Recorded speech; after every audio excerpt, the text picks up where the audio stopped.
Israel একটি নাম যা আজ বিশ্বজুড়ে বিতর্কের কেন্দ্রবিন্দু। কেউ বলে এটি একটি স্বাধীন রাষ্ট্র, আবার কেউ বলে এটি দখলদার শক্তি। কিন্তু সত্যটা কি? প্রায় ৩,০০০ বছর আগে এই অঞ্চলে ইহুদিদের রাজ্য ছিল, ইসরায়েল ও জুদা।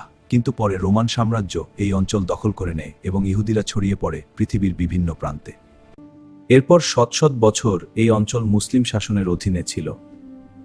এখানে তখন মুসলিম, খ্রিস্টান ও ইহুদিরা একসাথে বসবাস করত।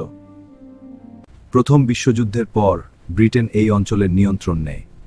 এই সময় থেকেই পরিস্থিতি পরিবর্তন হতে শুরু করে। ১৯১৭ সালে বেলফোর ঘোষণা দেওয়া হয়, যেখানে ইহুদিদের জন্য একটি জাতীয় আবাসভূমির প্রতিশ্রুতি দেওয়া হয়। এতে আরবদের মধ্যে অসন্তোষ ছড়িয়ে পড়ে। ১৯৪০ সালে জাতিসংঘ একটি বিভাজন পরিকল্পনা দেয়, একটি ইহুদি রাষ্ট্র এবং একটি আরব রাষ্ট্র। ১৯৪০ সালে জাতিসংঘ একটি বিভাজন পরিকল্পনা দেয়, একটি ইহুদি রাষ্ট্র এবং একটি আরব রাষ্ট্র। ১৯০০ সালে ইসরায়েল রাষ্ট্র ঘোষণা করা হয়।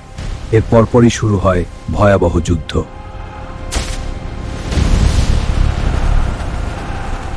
এই সময় প্রায় ৭ লাখ ফিলিস্তিনি নিজেদের ঘরবাড়ি ছেড়ে যেতে বাধ্য হয়। এই ঘটনাকে বলা হয় নাকবা, মহাবিপর্যয়।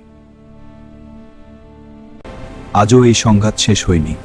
প্রতিদিনই চলছে সংঘর্ষ, কষ্ট আর অনিশ্চয়তা। ইসরায়েল বৈধ না অবৈধ, এটি নির্ভর করে আপনার দৃষ্টিভঙ্গির উপর। আপনার মতামত কি? কমেন্ট করে জানান এবং সাবস্ক্রাইব করতে ভুলবেন না।